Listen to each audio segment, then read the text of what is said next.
We live in a world that's literally held together by stuff we never see. Today, we're going to pull back the curtain on the most important one of all, the unseen science that keeps our concrete jungles, well, from just crumbling. I mean, it's a totally fair question, right? You look up at some massive skyscraper or you're driving over a huge bridge, and you just have to wonder, how? How is all of that not falling down? It almost feels like magic. Well, it's not magic, of course, and the secret isn't just in some brilliant design on a computer screen. No, the real hero here is the stuff it's all made of. And our trust in that material, it's earned through something you might not expect: rigorous scientific testing. Okay, so let's unpack that. We're talking about the science of certainty. This whole testing process is what gives engineers the confidence, the certainty they need to build these incredible structures.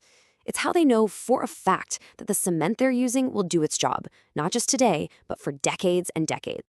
So what is cement testing, really? Well, it's not guesswork, that's for sure. It's a whole series of super specific procedures, all designed to figure out the quality, the characteristics, and the performance of cement. It's all about making sure it can handle the absolutely massive job we're asking it to do. Now, you might think there are a million different tests, and there are a lot, but they basically boil down to 3 key checkups. Think of them as 3 main categories, each one looking at a totally different aspect of the cement's, well, its fitness for the job. And honestly, the easiest way to get your head around this is to think of it like a doctor's visit. A really, really thorough doctor's visit, but for the building blocks of our world. We're not just checking one little thing. We're giving the cement a full-blown physical before it gets the green light. And this analogy works so well. First, you've got your physical tests. That's like a fitness test, right? We're asking, how strong is this stuff? How quickly does it set? Then you have the chemical tests. This is the blood work. We're looking deep inside its chemical makeup to find any impurities or hidden issues. And finally, the performance tests. You guessed it, that's the stress test. We put it under specific, tough conditions to see how it really holds up when things get rough. All right, let's dive into that first one, the fitness test. We're talking about testing for pure brute strength. This is where things get interesting. We're literally going to push this cement to its absolute limit, to its breaking point, just to see what it's truly made of. Okay, so there are 2 big ones here, squeezing versus pulling. First up is compressive strength. This is all about how much squeezing force it can take before it just crushes.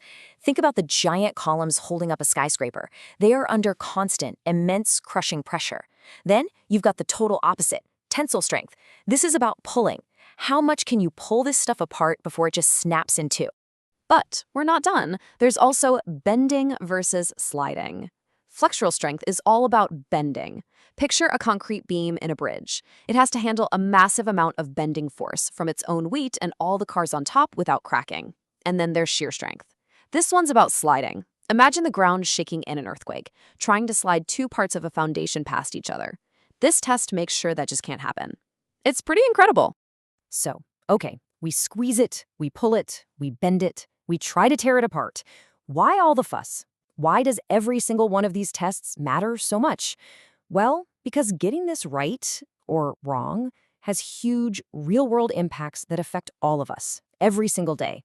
And you should know this isn't some casual, let's see what happens kind of thing. No way. These tests are super regulated. There are strict industry codes, like the Indian standard IS 4031, that spell out exactly how to do this stuff. This means that cement tested in one lab is held to the very same high standard as cement tested halfway across the world. It's all about consistency and trust. And really, this whole process boils down to 5 essential pillars. First, there's quality assurance. You get what you pay for. The cement is as strong as it says it is. Then the big one, safety. This is about preventing catastrophic failures by finding problems before they're problems. It's also about cost effectiveness. Doing it right the first time avoids incredibly expensive fixes later. Fourth is durability, making sure our buildings last for generations. And finally, compliance. This just makes sure everybody plays by the same strict, life-saving rules. And that really sums it all up, doesn't it? The safety that we just expect when we walk into a building or drive over a bridge, that's not an accident. It's not luck. It is a science built on one thing, certainty. So next time you walk across a bridge, just take a second. Think about it. What unseen science are you standing on? Because it's more than just concrete. You're standing on a mountain of data, of testing, of certainty. Makes you wonder, what else is out there holding our world together that we never even see?